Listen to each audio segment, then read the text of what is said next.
bit sassy, a little bit crazy, a little bit classy. We got dreams and we got goals. We're just a couple of old sassholes.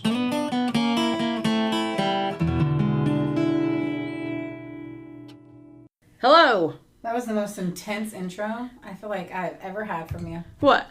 My the countdown? Actual countdown. Well, it is appreciated. You like those, so I do. I gave it with a little bit of pizzazz. Yeah. We should probably talk about it. We are a couple of sassholes. I'm Brooklyn Maple. And I am Heather Terry. And this is our podcast about true crime, conspiracies, random shit, and stuff. Yeah, and things. Stuff and things. And shows. We do talk a lot about TV. Uh-huh. Well, today, I need to, I don't have any notes for beforehand, I don't think. Let me check the old phone, because that's going to sound really cute. This has been a rough one, because it's gotten busy. And so, like, the weekend was super busy. That's why we are recording on a Monday. I'm sober. My throat kind of hurts. It's been rainy all day. I just feel like it's we're just out of we're in a different location. We're in my like part-time soon-to-be office that is painted horrifically, and oh my god, the paint alone just I just ponder like who the fuck, with all due respect, who politely picked this color. I mean, this was here before. It's a hacienda, right? It's hacienda. Right, like a Mexican restaurant. It's like your very dehydrated pee. It's your I was gonna say your first pee. I don't know, sis. If your pee was this color, you have to go see a doctor. It's almost the color of a cork board. Yeah. Yeah. I looked we at can the say cork that board. because there's a huge cork board on the wall. I wonder what's behind it. Half of my stuff is there. Hopefully a safe with $10 million. Actually, it's the snack closet on the other side of that wall. That would be nice, though. You could just reach through there. Gaining weight, and you're over here like a secret hidden snack treasure holes. Treasure holes. Did you say snack treasure holes? I did. That name. That's the name of the episode. Mm-hmm.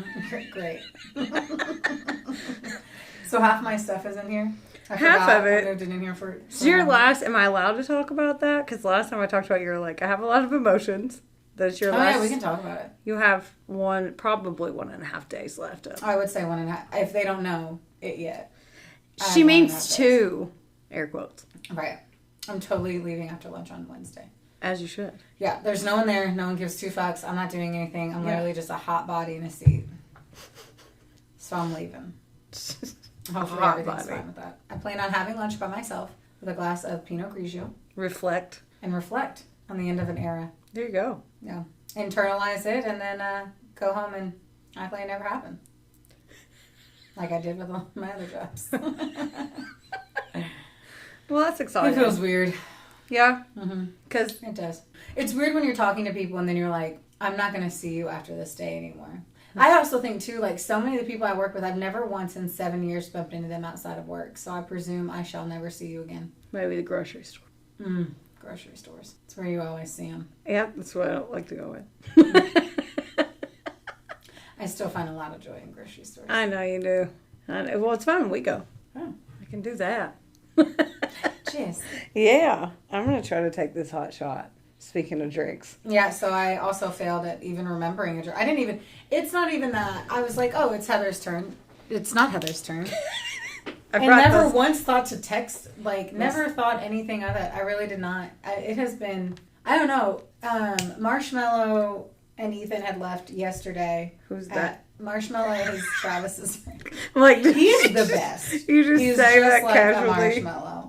Just I mean, you kind of sweet have to and have fun and makes hot cocoa better. You have to have a booming personality if you're going to have a name like that. Yeah. You can't Oh my god, and his personality is booming. He is literally like, you want him to be your cousin that you get to see at family reunions, or like that really fun neighbor. I don't know. He was fun. Anyway, so he left, and they both left essentially at like 5 p.m. yesterday, and so I don't feel like I have processed anything since I fucking got home Friday after we partied super hard at the golf course, at the country club. Duh. And I had to wake up early and go take my dad to the Frog Follies. I didn't have You were to. up He did not want so to. early. Yeah.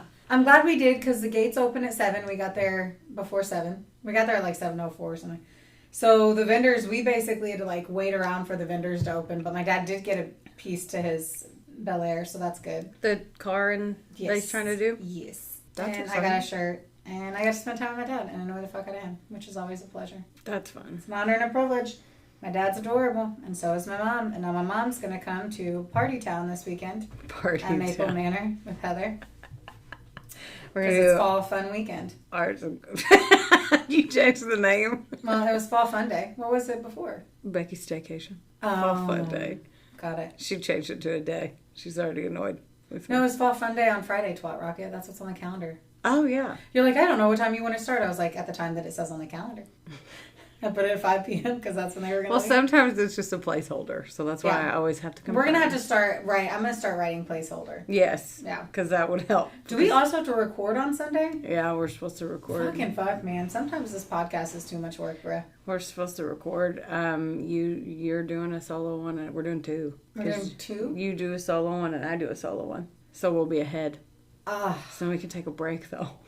that sounds like something We love should y'all, do. but Yeah.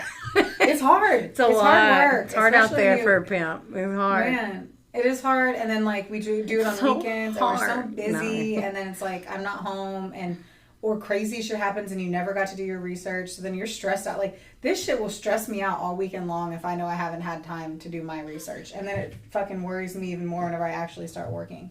Because we all know I haven't been dead since I quit. Because it's their fault. Yeah. Whatever I'm allowed to say that's politically correct. You're But allowed. they didn't give me any work. I'm not going to create work in my final weeks. No, why would you Like do any that? other fucking normal human being. The fact that I showed up is enough. I mean, participation trophies for the last 2 Yeah. weeks, for sure. 100%. No, and I even drove all the way to Cincinnati and did photo shoots and stuff. I did stuff. Yeah. Yeah. You've been very, very good at Stuff doing. that. It's stuff doing.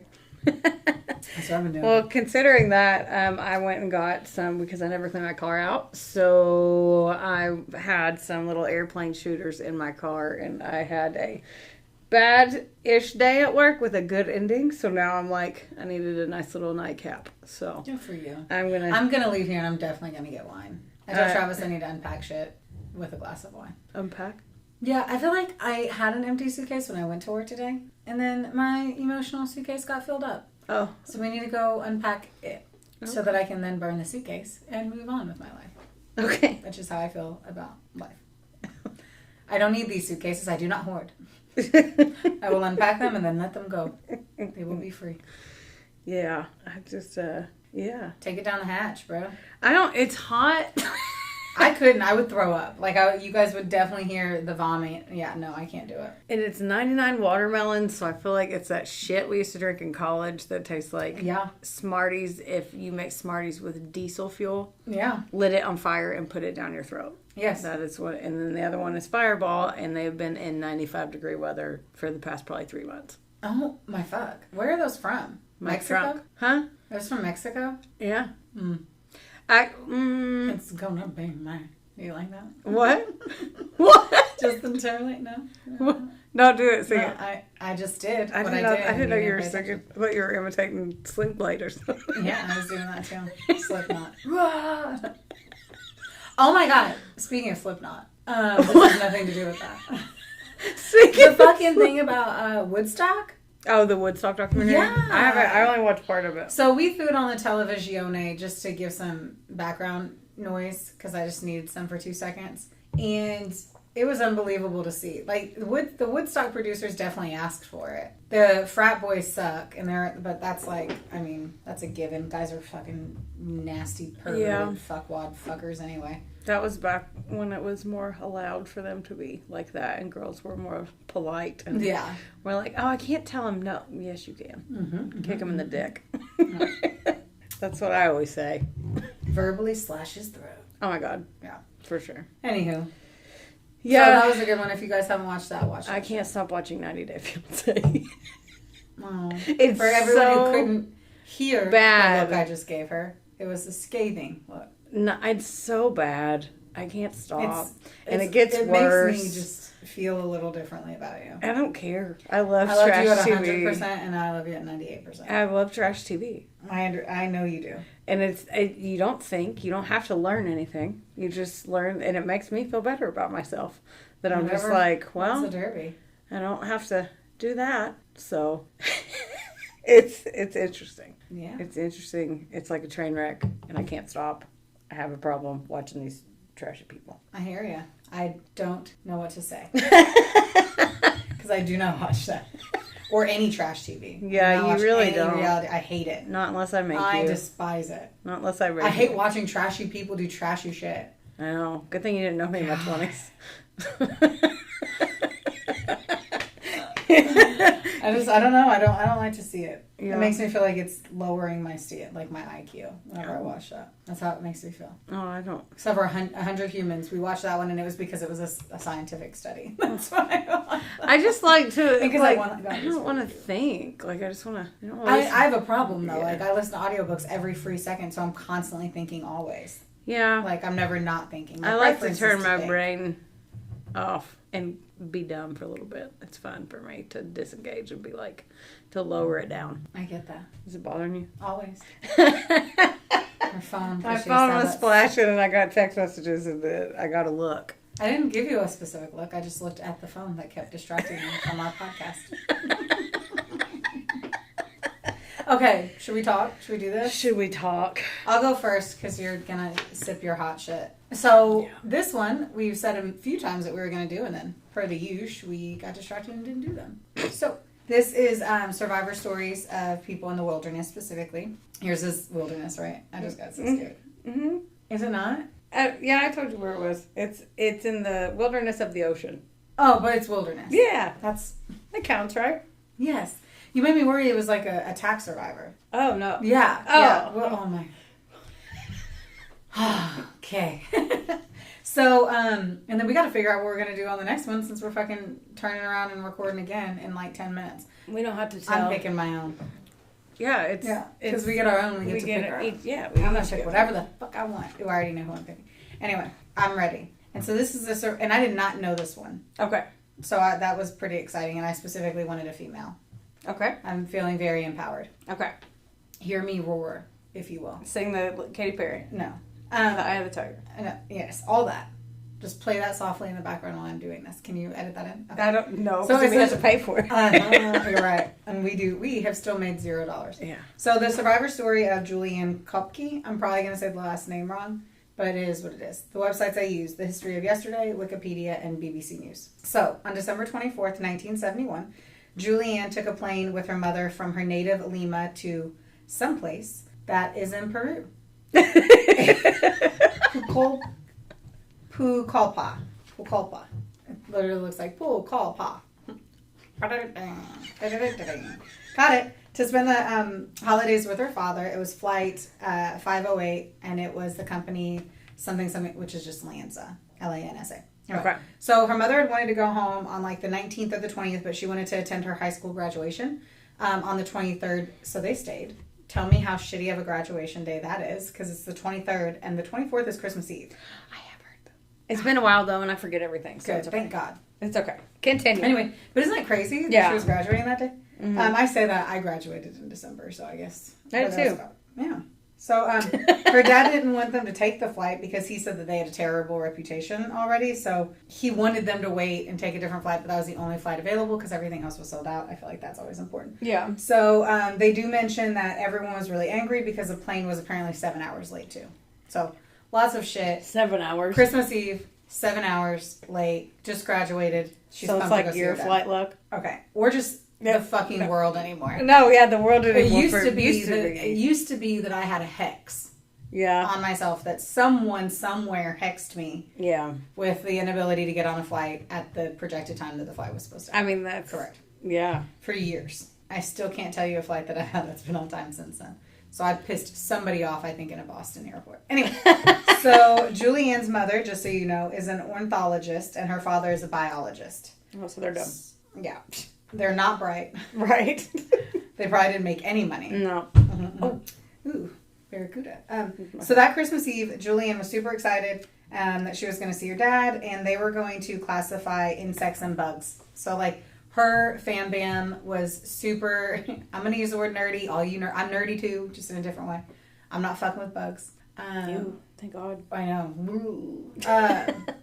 So her family had, like, there's so much lucky in this. So I didn't realize that her parents had known so much about the jungle and that she knew so much about the jungle before I read it. Okay. Because I was like, how the fuck? Because this girl's 19. Oh. Or 17. I'll confirm later. Anyway, she was 17 or 19. 17. Anyway. And she was super young. And I just think at 17, I was like trying to see who was going to make out with me. Like, I don't know. What school did I want to go to? Like, that kind of stuff. Anyway, but she was super smart.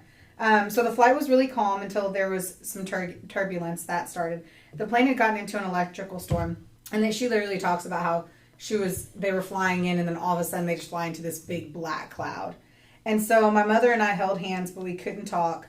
Other passengers were crying. They were crying and screaming. After about 10 minutes, I saw a very bright... This is from her directly, Juliane. After about 10 minutes, I saw a very bright light on the outside engine on the left. My mother said very calm, "That's the end. It's over." Oh. And that was the last words her and her mother ever had together. Oh. The plane jumped, and then it nosedived. And she goes, the plane had been struck by lightning, and then it exploded in midair. So she, like, literally in midair, the way she explains it is that she had heard all of this stuff, like people crying, everyone freaking out. Yeah. And then all of a sudden, just this explode, and the plane was gone. That's terrifying. The plane was fucking gone. Yeah. So she said that she was thrown into the air and began a free fall, face down, still strapped to her plane seat. And she said, the whisper of the wind was the only noise I could hear. I felt completely alone. At one point, she says that she could see the, like, tops of the trees. And then she passed out. Shit. Yeah. I think I would too. The tops of the trees had, like, cushioned... Well, she passed out from the lack of oxygen. I don't know if that's a given. Oh, I don't know. I watch dumb TV, so...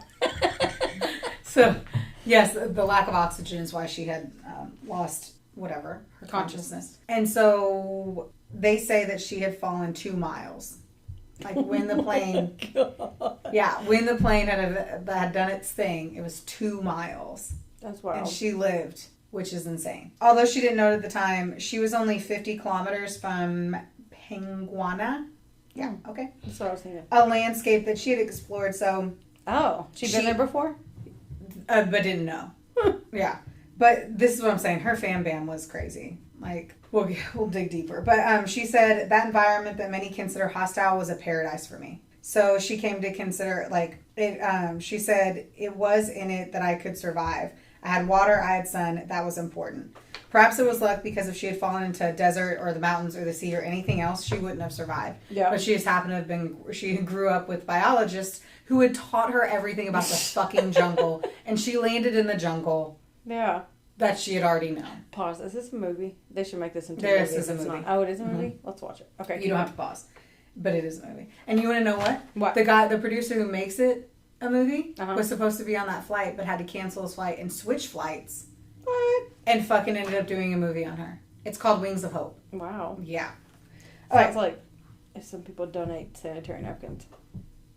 What? That bummed me out. What? Only the next day did she wake up. She said that she was aware that she had survived a plane crash. The passenger seat where her mother was riding was empty, which is a bummer bear. Because she landed... So she cried out for her, but only the sounds of the jungle answered her. So she was completely alone. But here, I grabbed this from Wikipedia too. So she was known to have been belted into her seat, thus somewhat shielded and cushioned. But the outer seats of the row, those on each side of her, remained attached to hers as part of the row of 3. So she was in the middle? Yeah. And so that thought is that it acted as a parachute that slowed her from falling. They also said that the impact may have been lessened further by the thunderstorm updraft and the thick foliage that was on, like, the landing side of where she landed. As many as 14 passengers were also later found to have survived the crash. 14 of them? How many? They all died. Oh. She was the only one that survived. They all died waiting to get picked up, including her mother. Oh. Yeah. Wow. Yeah. So I don't know how her mom, she obviously was ripped from her seat, so she survived, but she couldn't move from her injuries and died days later. And she talks about how it must be she is devastated to think of like how her mother like had to lay there and die slowly, basically of famine. Yeah. Man. She said, I had many wounds and I didn't feel them. She had broken her collarbone and had some deep cuts on her legs, although they weren't that serious. She also had a torn knee ligament, but she was able to walk. That would hurt. Yeah. She says she didn't feel any of, like, there was only one part that I'll get into later where she was like, yeah, that really hurt. And, like, starving to death. And so she could hear she was able to walk. From the ground, she could hear the rescue planes, but the vegetation was too dense. There was no way they were going to see her. Yeah. So her parents had taught her I didn't, guys.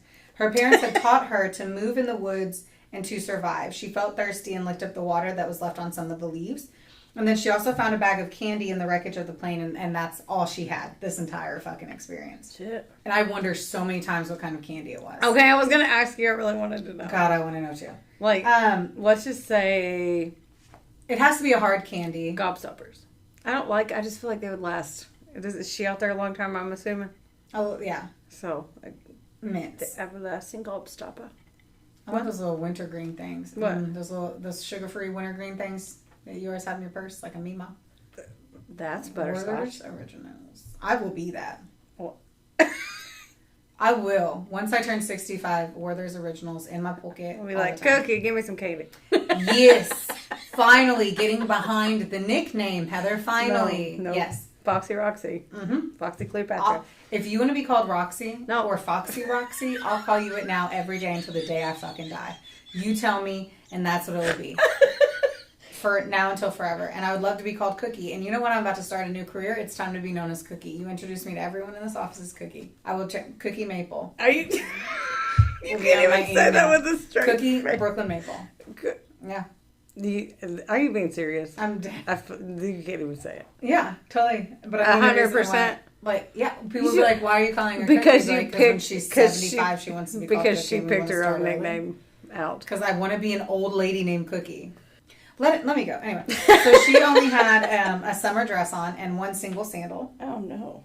And obviously that the other one was lost, and so were her glasses. She said that so with her shoes, like she basically treated it kind of like a trekking pole or like a cane. So she was like, the snakes are camouflaged there and they look like dry leaves. So she was like kind of taking her shoe and like scooting through everything to see if she was going to stand on everything. Because her parents often took her on expeditions because that's cash. Mm-hmm. She knew that poisonous food existed and that she had to be careful not to eat what she found in the jungle. Look at this shit. She goes, my parents had taught me almost everything about the jungle. I just had to find this knowledge in my concussion-clouded head. Ugh. So she had been knocked out. She's like trying to pull it all together.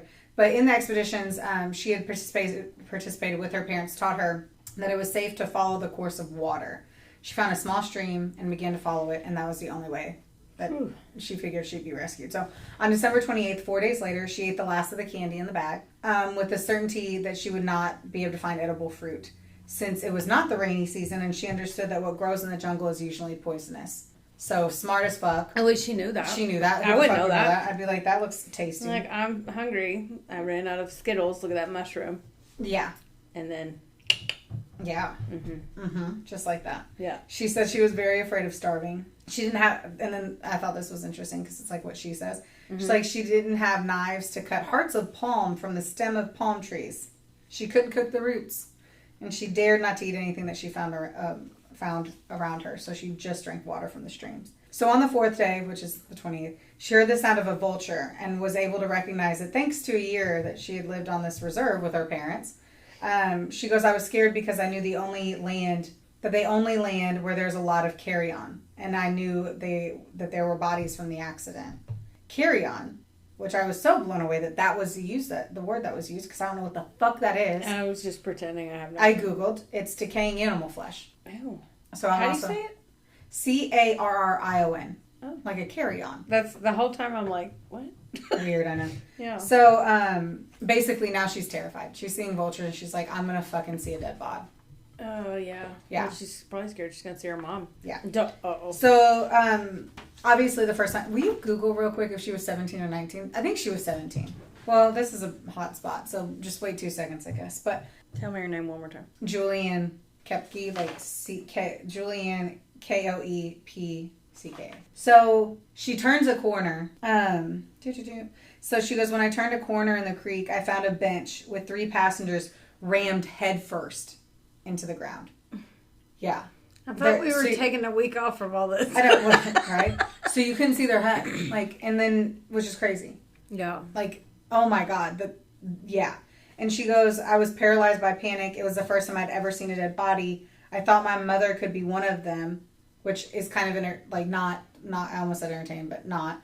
But she thought it could be one of them, even though they were strapped to seats. Yeah. Like, because she didn't think about it, right? She probably wasn't thinking clearly at that point. She said that she thought my mother could be one of them, but when I touched the corpse with a stick, I saw that the woman's toenails were painted, and my mother never polished her nails. And she goes, and then I immediately was relieved, and then I felt ashamed that was my thought. Oh, I know. So she keeps following the creek until she discovered a river. During those moments, she heard the noise of the rescue planes and feared the worst, that all the other passengers had been rescued except for her. She believed she had been abandoned and she started feeling obviously despair. She lost some hope. But her years of experience told her that if there's rivers, there's going to be a town nearby. So she knew no matter what, all she had to do was fucking make it through this. Like, if she followed the water the way that it's going, she's going to get rescued at some point. And so she decided, well, she knew that, like, rays rest on the banks. And so she swam through the middle. Like, she knew everything. So she said she had to watch out for piranhas, but she learned that fish are dangerous only in the stagnant water. Oh. So, like, as long as she was in the river, she was fine. Yeah, like, as long... Okay, smarty. Yeah. During her swim, she remained on alert. In the rivers, there might be alligators. She said it was rare, though, that reptiles ever attacked people, so she wasn't too worried about it. Every night, mosquitoes and other flying insects would buzz around her and try to get into her ears and her nose. Oh, God, that just... Yeah, that fucked with me, too. No. One morning, she felt a sharp pain in her back, and when she touched it, her hand was covered in blood. And while she was swimming, she didn't even notice that the sun had burned her skin so bad while she swam. She was bleeding? Yeah. She had second-degree burns all over her back. She was beginning to hallucinate that she was at parties and that there were food and she was at houses. She was feeling more and more tired on the 10th day of her survival. 10 fucking days. I was getting ready to ask you. 10 days? Yeah. She was no longer able to stand up anymore. And so, this point, she was just being carried away by the river. So she was just floating? Yeah. She said, I felt very alone, as if I was in a parallel universe far from any human being. You would go nuts, though. Yeah. There's that new show on, was it Netflix that me and Travis watched that was about a girl who fell on the ending was a bummer bear, truly. The ending sucked. But there were parts of it that I was like, wow. It was decent. What but is the it ending called? sucked. I can't remember. Just Survive or something like that. Or Just Breathe or something like that. Faith Hill song? Yeah. Just said it. Anyway. As if it were destiny, she spotted a ship, and what she realized is that once she realized it wasn't a hallucination, only by going up and touching it. Only then did she have the adrenaline to, like, stand up, and she followed the path, and she found a shack that had a roof of leaves, a motor, and gasoline. I had a wound on my upper right arm that was infected with maggots, about a centimeter long. She said, I remembered that our dog had the same infection and my father had put kerosene on it. So I sucked up the gasoline and put it on the wound. And then all these maggots start crawling out of it. Okay. Because the pain was worse because it was digging deeper into her skin. And she said the pain that she felt was so intense, but she was able to get 30 worms out of her arm. Okay. And she said she was really proud of herself for getting that many out. I'm proud of her for everything. Me too. And so she ended up staying the night there. The next day, she heard voices. It was January 3rd, 1972. It was like hearing the voices of angels, she compared. The 3 men who found her, tended to her, fed her, and took her back to the city. Are you ready to see how gorgeous she looked? You have a picture? This is her. This is in the Times magazine right after she literally, like, she looks better than me on my best of days. No bullshit. That was her after she did all that? Yep. Wow. Good for her. Good for her. Yeah. She have hair and makeup meet her in the jungle? I guess. Her parents taught her how to make makeup out of berries and stuff? Like, what the fuck? The entire world felt shocked. No one expected anyone to survive the crash of Flight 508. No. She was the only one. 91 people had died That's sad. I later found out that my mother had also survived the accident, but she was seriously injured and could not move.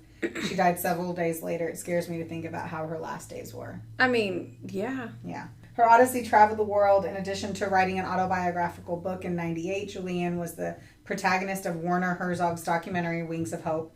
The film director had been close to taking the same flight as Juliane and her mother, but for some reason, he didn't take that flight. Wow. Yeah. So 27 years later, he and Juliane made that movie together. And then they got married. How cute would that be? He would have been really old, so really fucking gross. Never mind. And now, after the plane crash, she moved to Germany, where she studied biology. And from the year 2000, after the death of her father, she assumed the position of the director of Penguana. She lives in Germany with her husband, who also, like, she leads her parents' research station, and every year she returns to Peru, which is where it all happened. And for her, it's a special place, and it's her passion and her occupation. And she said, "My mission today is to take care of the forest that saved my life." Wow. That's right. Wild. I want to see what she looks like right now. Adorable.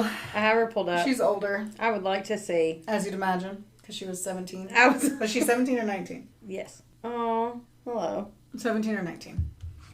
She was 11 day. She was born in 54. What year was this? 71. So 17. Okay, that's what I thought. I was like, don't make me Could do you it. imagine at 17? No. Nope. Like I said, riding my clips, listening to Nellyville, playing You had your own softball. car. You were so cool. Way to go. Way to go. I can tell you, I don't think I would make it very long. I'd be really lucky if I had, like, a flint, something to, like, start a fire with. I'd feel very lucky there. I'd feel lucky if I had a knife and if I had a water filtration system. I would not survive. No, you would not. No, You I would not. I'd be like, there's bugs everywhere. I don't have shoes. I would end up killing you. I don't and have eating my your phone. body. What? I'd be like, Heather, sit over there and I'm going to try to figure this shit out. I'll come rescue you. I would help. You just have to tell me what to do. It's hard enough to get you to stir the mushrooms You're scary in the kitchen. Oh, okay. Well, imagine me in the wilderness. You're like, why are you doing it like that? I don't know. Just do it. You just do it. You're like, why are you cutting them like that? Because I don't cook, sis. That's why we don't cook together. I know. That's why I just buy stuff and you make it. Yes. I do help whenever you tell me to, but I just make sure you're preoccupied with something else so I can just do it at my own pace and my own. I don't feel like I do. My The own only time style. I've ever been like, Heather, it's whenever I like go to pee and I think you're watching the stove. That's the only time in my memory have I been like hateful. In a No, kitchen. not hateful. You're just a little bit aggressive. That's my middle name. Sis. Yeah. But I wasn't yeah. saying I was cowering in the corner with like a black eye and an ice pack. Like I'm just saying, you were just like, stir the peas. I'm like, fuck, all right. I'll stir the peas. I love It's peas. like, how are you letting the peas burn? Because that's the like, you're just sitting there and everything's burning. The and boiling water burnt. Oh man. Anywho.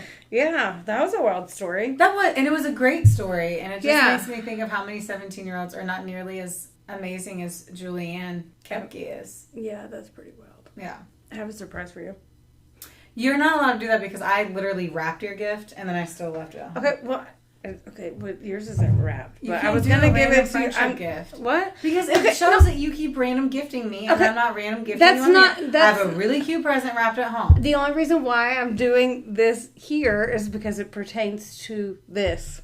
Podcast? No, this desk. Yes, the podcast. Hey, do you guys want to hear me fight her? Talk about cowering in the corner. I know. Love her. Okay.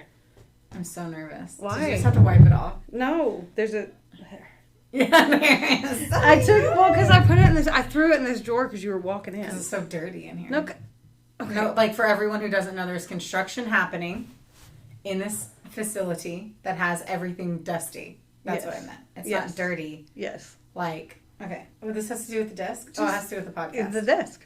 You said you did not. When did you do this? I got it made. How many did you get made? Dude, it's our first fucking podcast shirt. Yeah. The colors are vibrant. Yeah, she reordered it. Jill made it at work. Sister. Okay. That's really exciting. It's like, are you excited about it? Are we allowed to wear our own shirts? Just so everybody knows, it's our podcast logo Yes. on a shirt. That is wild. I thought I was going to give it to you tomorrow, and then I'm like, no, because then that just looks like you left your job for our podcast. Like, I gave it to you at your, like, going away drinks. Oh! And then I was like, congrats! What is tomorrow? Congrats, Why would yay. it make it look like that? Congrats, yay. Now I get what you're saying. I was like, I don't get it. I'm doing drinks after work. Yeah. My apologies if anyone listens to this. I didn't invite them to it. Feel free to come. It'll come out after anyway. This comes out on Thursday. So. I know. She wanted to invite you, but she's trying to keep it intimate. Yeah. That's a good excuse. Wow. How many did you have ordered for? Just you and me? Yeah. And one other person that I'm not going to say who on this because she'll hear it before she gets it. Oh, that's exciting. Well, it could have done Wasn't anyway. our spouses? No, because I don't. They need to wear those. Wearing that, but. That's awesome. Do you like it really? I do. I thought it. I probably would have put it on the back and done something smaller on the front. Yeah. Well, it's not our merch line. It's just a. I know. I'm just trying. I'm thinking. Yeah. It's our first time seeing it live. You know, that's wild. Casual Fridays, bitches. I'm wearing this every day. That's awesome. That's exciting. And I just gotta figure out when to wear it. I have so many t-shirts now. I used to not have t-shirts. And welcome to my life. You made me whiter, and I got you to wear more t-shirts. You did. You did real hard. That's exciting. I'm very excited. It's okay if you're not. Actually, I'm the one that said we needed to buy merch. Yeah. I'm the one who said it a million times. You have. I just wanted you to see like what it would look like. Yeah. Yeah. Yeah. And it was, you know, I just had we definitely need to like print hard and heavy in the wintertime because it's black. Well, so. Yeah, I like it. Isn't it weird? It is weird. I was like, ooh, this is exciting. It is. Where are we wearing it? Friday. Friday. Oh, Friday. Yeah. Yeah. For Becky's staycation. Yeah. Uniforms. I mean, we can't wear them anywhere else has our names on them. I know, it does suck that we can't We can wear them to the gym. Okay, so here's the thing. I looked for you a tank top because I was like, well, she can wear this to the gym. And then if somebody says, what's that mean? Yeah. You could tell I them thought about it too. But But then, you know, but that one looks a little big, so it'll shrink though. She told me that it would shrink because I think... I don't care. I like my shirts. I know you do. I like to dance wide in my shirts anymore. Like, I like that very casual loose fit. Like, I got a large on my shirt from the Frog Follies. Yeah. Just because it's so much more comfortable to wear, like, loose fitted shit. Mm-hmm. I agree. Anyway, that's our first shirt. Yay! Thank you. Isn't that weird? It is. Let's be famous now. Everyone, like, subscribe. Give us your money. Give us your money. Give us your money. We could Tell us if you start- want some merchies. Some merch. Merch. Did you like that? Did you love that? I did. My tits I'll don't look cut- so great in this outfit. I'd take this shirt off and wear that one right now. Okay. They do look look great. big though. Yeah, They good look for great. you. Thank Yeah. you. That's my sexy titty tank top. That's your Minnie Mouse, your dirty Minnie Mouse shirt. Yeah. Just so y'all know, it's red and white polka dot. Yep. Dirty Minnie Mouse. That was what I thought whenever you put it. It's cute though. I do. It is really cute. I do love the polka dots. Yeah. You know I was that. with you when I bought it. I don't do anything alone. We do need to stop by TJ Maxx this weekend. We have so much to do. So I started my agenda to start planning our weekend, and we have to have a meeting over it. Oh. Yeah. Okay. Anyway. No one cares. But you and I have an agenda to write out. We have timelines. Let's go. What's the next topic? Yeah, let's go. Okay. Oh my god. Ugh. God, you're going to make me vom. Shut up. They're so hot. But Ugh, God, don't. that was that wasn't even like realistic at all. I know, but I don't know. Even that I think one? it's not even that. It wasn't 'cause really you the know that sound. it's I'm so thinking hot. of the hot fucking... Fireball. Ugh. Okay, I can't wait to wear this shirt. It's my shoe, because you know I'm footless here. I know, I just looked footlet. You're footless. Can't live. I'm glad that you like your shirt. I though. really do. I was And I'm like, gonna wear she's it got. a lot. I thought about it. I was like, you know, I've I've had a lot of emotions, so I don't. I've had too many emotions, and I don't care to feel a lot of. I like to just like stay pretty even keel. Oh, I know. And so I am well aware. The first time I ever asked you how you feel about that, or how does that make you feel, you looked at me like I farted in your mouth. Like you looked at me and you were like, "What?" I'm like, Oh. "How does that make you feel?" You're like, "I don't fucking know." I'm like, "Yes, you do." You're like, oh, so you're a weird one. we have a beat puppy dog. We got a wild one. I got a regular end. Okay, this is the story of Harrison Okene. I'm sorry, say the last name again. Okene. All right, sorry guys. I'm sitting in a chair that makes noises. Mine does too, and I bumped the table 500 times. Okay, well, I don't know where to go with myself. I'm not very So, I heard about the story first, and like I read like a little clip, and then I backtracked. There's no way. Can you? I'm trying to get comfortable back. You look like you're about to sell me a used car. Like you That would propped be your my feet goal. up. I like my feet up. Put them in that chair over there. Put them on the glass.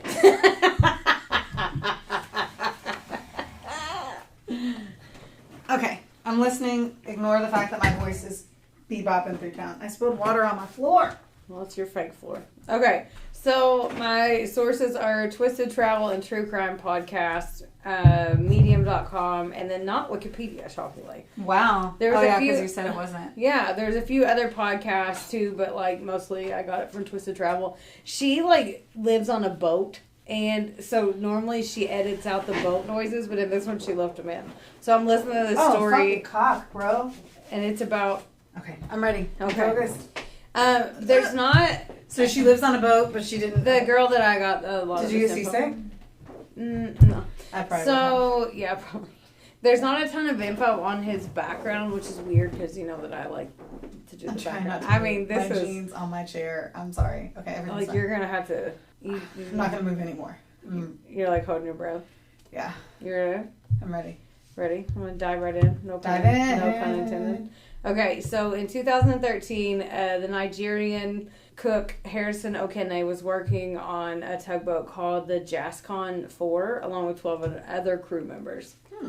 So the only thing I could find on his background was that he was married with no children yet, but they were trying, and he called his wife every night. So, like, if he was off working because he worked a lot away. The boat was one of the others that was helping a super tanker. Super. Yeah, and I don't really know what that means. Sounds like a good beverage.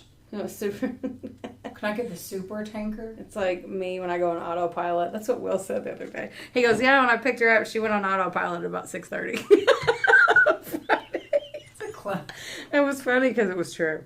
Even though I was out till 3 a.m. It was. Wow. Wow. Yeah, I don't know how. I don't know, girl. Yeah, I don't know. I don't know how. I don't know. I took a break from drinking for like an hour. An hour. I quit Saved my drinking life. after I got back, Oh, no. I did not. which was amazing. Yeah. Okay, so it was, hang on, the boat was one of the others, a super tanker, and it was 20 miles off the coast of Nigeria. So on May 26, 2013, that's Spencer's story. Okay. Yeah. Everything's fine. We're being bold. Around 5 a.m., a terrible storm was brewing. Storms, bro. Storms. Yeah, and then Harrison noticed that the boat was rocking a lot more than normal. So he got up. He was sleeping. He got up in only his boxers to use the restroom. Nice. And then... Me. I don't know. Adding the quirky little comments. Just doing my job. Meow, she said. And then when I'm trying to like... Okay. Sorry. It's okay. And... I know you've had one hot shot. Yeah. Driving Heather home after this. Shut up. God, shut up. But then, listen, this is sad. So that's why I'm trying to like be not sorry. funny. And you're like, meow. I'm like, shh. Okay, shh. Dad, that's about to happen. Okay. I know. Son of a bitch. Okay, the boat capsizes after a big ass wave hit it and broke the cable that was holding it to the super tanker. So he was thrown back into the bathroom and the water like continued to rise and then the boat sank. The door slammed shut and locked behind him and he was trapped in the bathroom. No. Yeah. So it flipped upside down. Oh my God, and fuck Titanic. the water came surging into the boat really fast and it sank down to 100 foot below the water. Like that's how deep it was. Whoa. Once the boat hit the ocean floor, he realized that he was in an air pocket. So at first he thought he was dying. And then he realized that he was in an air pocket. It was pitch black though, because obviously the lights went out. And he couldn't see Oh my God, anything. this is making me anxious as fuck. Yeah, we'll just. Okay, so his head was the only thing that was out of the water. So I he's need stuck. oh my Picture God. this: boxers, cold, dark. Only his head's out of the water in the bathroom, and he's locked. So he began praying as he could hear the screams of his crew members, and then they eventually went silent. One crew member, he heard this. One crew member managed to get an SOS distress call out before he got swept away by the water. He was the only survivor, spoiler alert, survivor of the wreck, and 12 crew members died that day. So help was dispatched quickly, but the first rescue team could not hear him banging on the walls when they came down. So they assumed that everybody was dead, and then they headed back above water. So does that mean he has like unlimited water, or what? Yeah, he has unlimited water. Does that mean he has unlimited air? Nope. With an air pocket? Nope. Only so many. Mm-hmm. Oh my God. So he had to like control his breathing and stuff too. Okay. Was he still? Okay. Sorry. So was he standing up, or was he at like that point waiting? He was like, kind of waiting at that point. Because we're saying waiting in the water, not waiting. Yeah. So when the rescue team came down, he started banging on the walls and they couldn't hear him. So they went back up. And they just assumed, everybody was dead. They went down to check really quick. He knew that he couldn't survive long in his air pocket, so he came up with an escape plan. He forced the door open, and then he blindly swam out for a look for another air pocket. And he's still in the pitch black the whole time. But he knew the ship really well since he was a cook there, so he had to go everywhere. So he knew it pretty well. I know, but you also say a cook. Like it's not like it happened in the kitchen. I know, but he knew his way around. Belong. Yeah. Like if there was a male cook. Very progressive. Apparently. So he found an office that had a 3-foot gap between the water and the ceiling, and used furniture he found to build a makeshift platform. So his chest was out of the water at this point. So he's in the dark, and he just rips stuff apart and starts building enough to where, like, he used a mattress that floated up enough to put himself up over because it's cold too. So his chest was out of the water for a little bit. And this is only 24 hours in. So, like, he had to do all this in 24 hours. So, I was thinking this was the first hour. No, 24 hours. He waited in the bathroom as long as he could, and then he figured out that he had to get out. So, that's just the first day. And I bet those restrooms are so small. And he heard the rescue people, and he couldn't get to them. And Is this a movie? No, I don't think so. It didn't even have a Wikipedia page, so it didn't have. Oh, so, so when he got out, like, he had taken some rope that he'd found and he'd put it along the boat so he could, like, grab onto it and remember where he was, and find his way back to the air pocket. And he's still in the dark pocket because it's not the whole thing is dark. Okay. Mm-hmm. Just make sure that there's no. He did find 2 flashlights, and one of them was attached to a life jacket, but they both ran out within the first 24 hours. So, like, after he got out. He obviously had no idea whether it was night or day, and he just sat in the silence, and he could hear the sound of what he thought were sharks eating his Shut friends. the fuck up, Heather. Mm-hmm. He just had to sit there and listen to it because he was scared if he. Like? I don't know. I'll just go watch Jaws. I don't know. Oof. But yeah, he had to sit, and he didn't want to, like, draw attention to himself if that's what it was. Like, so he did not. He knew where they kept all the food and tried to reach it, but he couldn't get there because he was too weak and it was too cold, and he was bless you, and it was too far for him to go and hold his breath. Have you ever been in exceptionally cold water, like ice water? Have you ever done it? No, but I want to try that. So like they in do. the Tough Mudders, I've done the Arctic enema is what they call it. What? I've done it 2 times now, obviously. And what happens when you're in Arctic exceptionally cold water is it makes your lungs shrink. Like, they literally shrink. Like, you get in and you can feel your lungs where you're basic. You want to go like that. You can't. And you're like, yeah. That's weird. And all your muscles tense up and you can't use them. Like, everything constricts and it, yeah. So that's what I'm thinking about. Like, he's weak. He can't move. Like, he also is, like, freezing and his body wants to shut down. Yeah. So he knew where the kitchen was.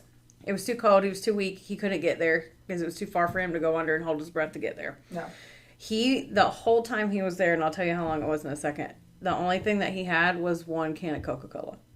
The whole time. Like, he didn't have any water, and Where did he find a Coca-Cola? I don't, Just floating in the water? I guess. I don't know.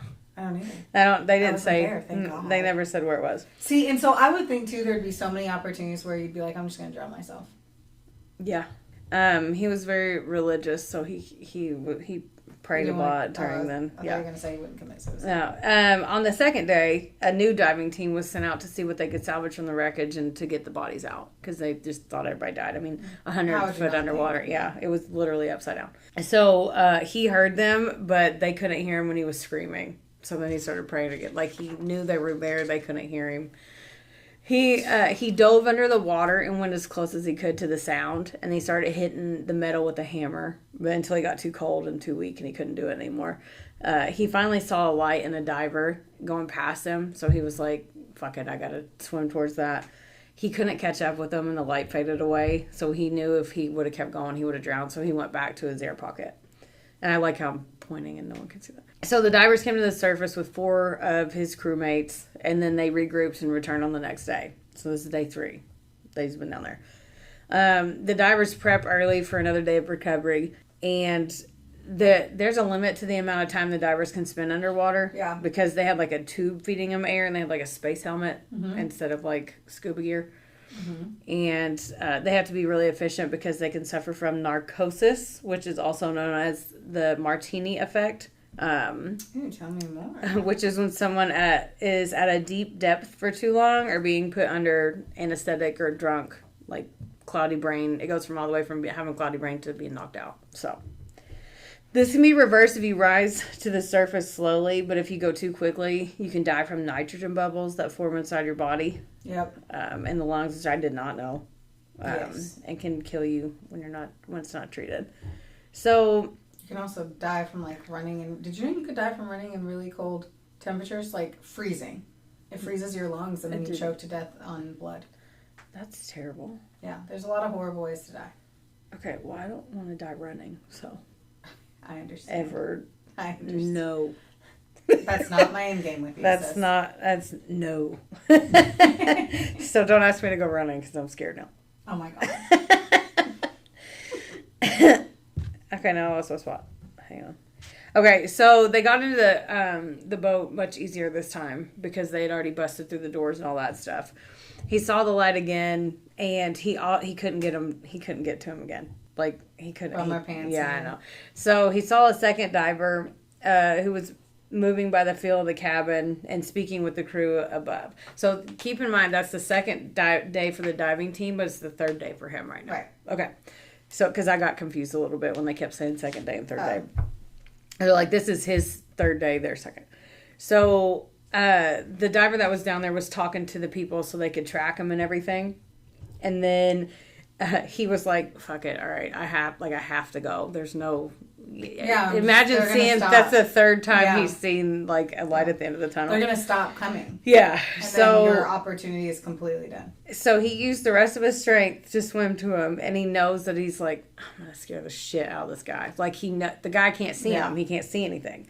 So he doesn't know if he has like a knife or a weapon or anything for protection. So this is what he did. He tapped him on the neck. So the diver's like, he turned around and sees his hand, and he starts yelling, corpse, it's a corpse. But then Harrison grabbed his hand back. Like the guy went to grab his hand, like thinking it was, and he grabbed him back. And then he was like, it's alive. And then he took him to the air pocket because he's like, this guy's moving. Like it freaked him out. Yeah. There's a video. This is on video, by the way. Like when they found him because he had like a I feel camera. like I've seen that. Then. I haven't watched it yet. I'm going to watch it after this, but like he has a video of his rescue or whatever because I'm sure there's a lot. What's his name? Harrison Okene. So I wanted to tell the story first before I like had the picture in my head because I think it would like make it too real and then freak me out. There is a movie. Oh, there 60 Hours Underwater. I bet. So, or that's a book. Just kidding, it's a book. The diver kept asking him questions and evaluating him because like Nigerians are known to be like really superstitious and religious. So he thought he was a ghost. Like he wanted to make like wild. He thought he was a ghost and was like, how would you not? I mean, let's talk about it. Right though. That's a lot. That's a lot. Mm-hmm. So the crew above had to call, I think they said Holland, and ask how to bring him up safely because they knew they couldn't just bring him back up. So since he'd been underwater for, this was like 60 plus hours, they couldn't bring him up immediately, but they had, because this would have sent him into decompression shock and it would have killed him. So the rescue team lowered down a pressurized bell down to the wreckage and taught him how to use the diver's helmet. Like they had to teach him that down there. I would have been like, get me out of here, but they just can't do that yet. He had to stay in there for 2.5 more days before he could get out. He could stand up in the bell. Yeah, I see it. Yeah. I see the video. Of, he's just sitting there. It looks like he's just sitting in a bath. He could sit there, but like he couldn't. At least you would know at that point you were going to leave. Yeah. So, but I thought about the whole time when we did the salt float. Fuck that. Think about doing that for 60 hours and not knowing if you're going to get out of it. And hearing 3 different times people trying to save. You know what I mean? Yeah. Think about that because there's no light, no, you know. Okay, so when he was underwater, in those air pockets, he could smell. Unfortunately, he could smell decomposition a little bit. And he's also from pooping. the other people. I he was lost in the toilet for 12 hours. So yeah. Yeah, not only that, but he's stuck shitting. In his own, yeah. You know? Mm-hmm. So he smelled that underwater, and unfortunately, I bet the sound of sharks eating dead body was obvious.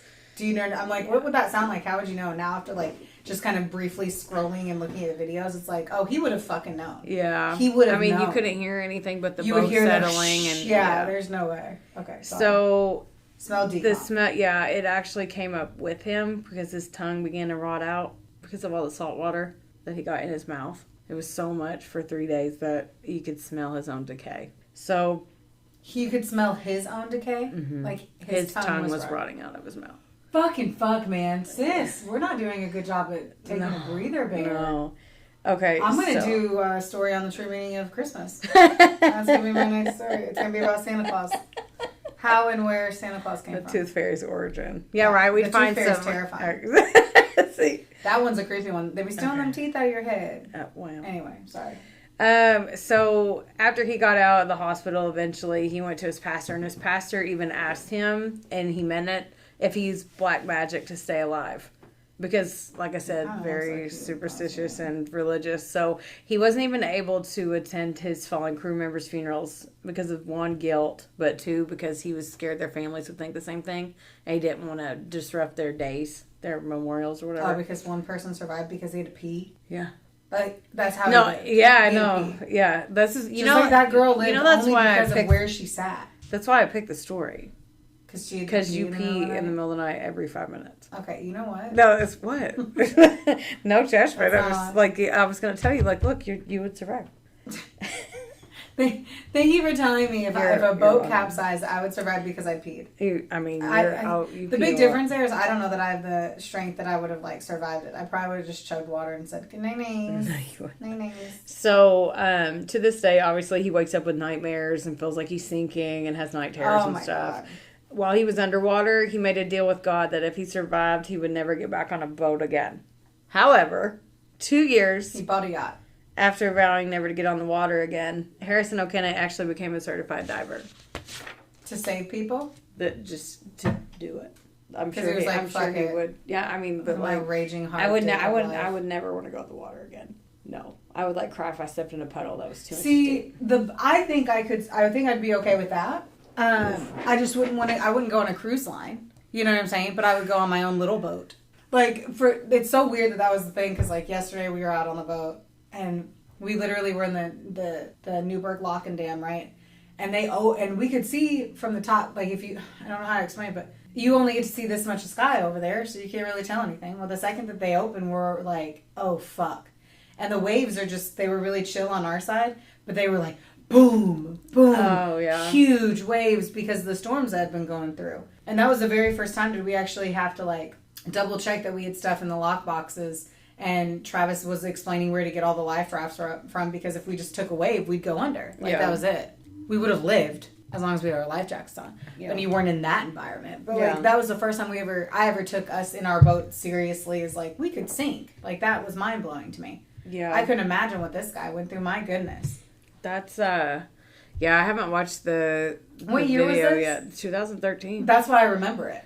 I don't remember. I remember the video of the hand back. When you said that, I was like, yeah, I remember that part. That I can't. I need to watch it because we're gonna watch it. But could you imagine thinking that something's dead and then believing and all that stuff, and then being thinking you finally get somebody to rescue you and they think you're a ghost because.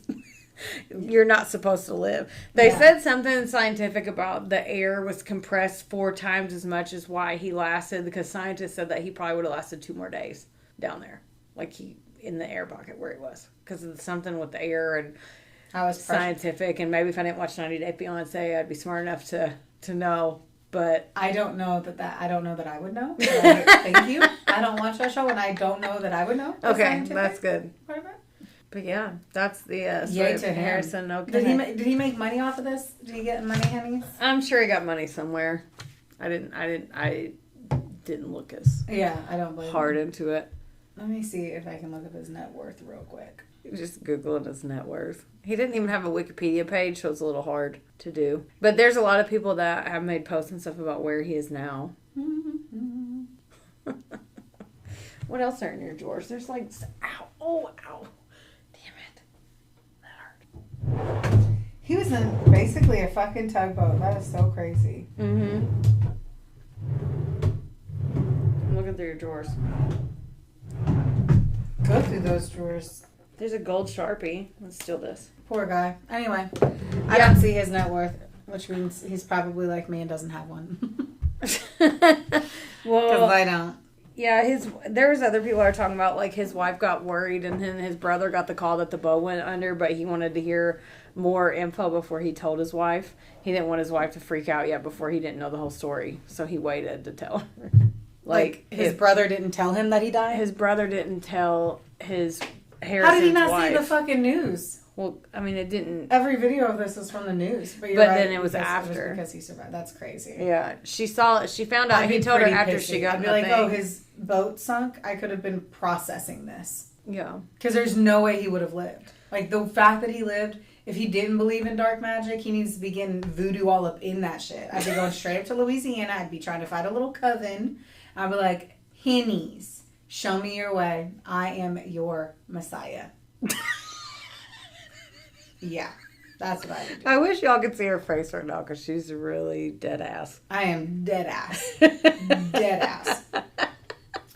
I'd be like, I am not a ghost. I am your father. I'm reincarnated. Just fuck with him. Call me Daddy Cookie. Yes. Anyway, that was supposed to be uplifting. Yeah, I don't know how much it was. I mean, well, I guess I mean, it's rare that people have to go through something like that alone without any other casualties. I think that's probably what I found anyway, that most of the stories had other people that were unfortunately, it wasn't just one person passed survived. on.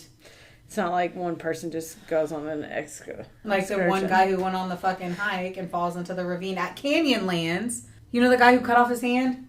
James Franco? I mean, not James Franco.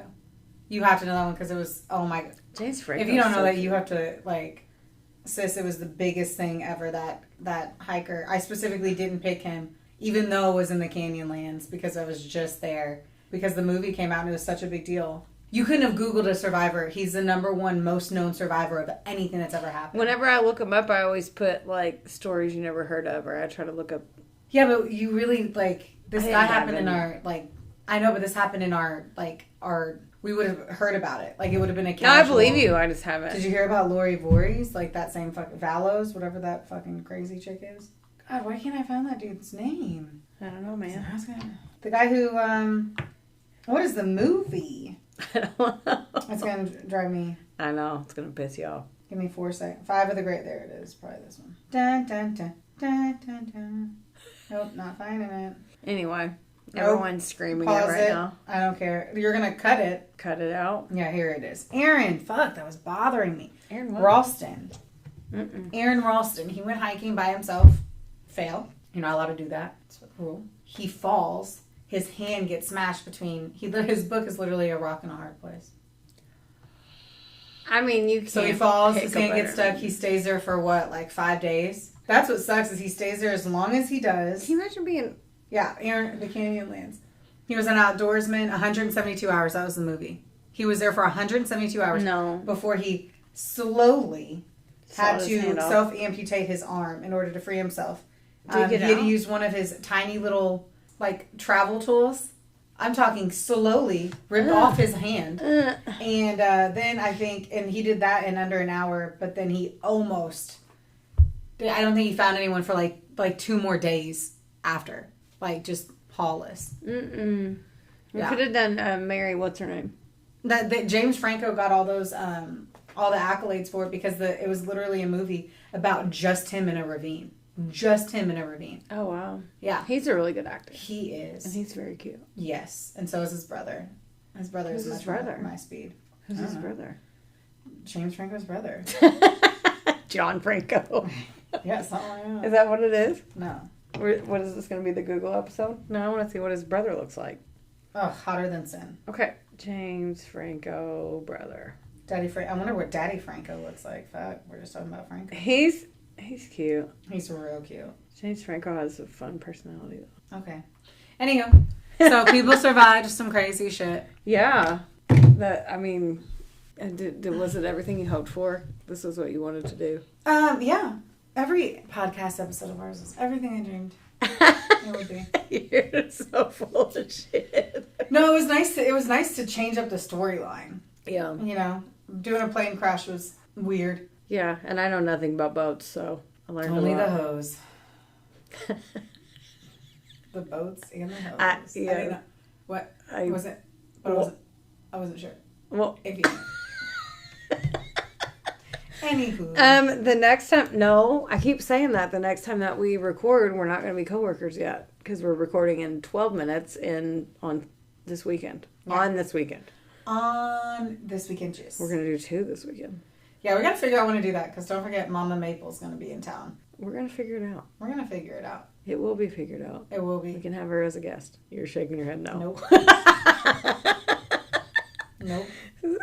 All right. Okay. Yes. Like, subscribe, follow, buy a shirt. Right. Review. Buy a shirt from William. I don't know. Do you want to buy Brooklyn's? Yeah, I'll sign it.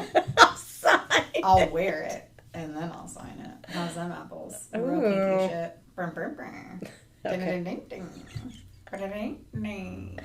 Okay, bye. Love you. Theodore, can I pet that dog?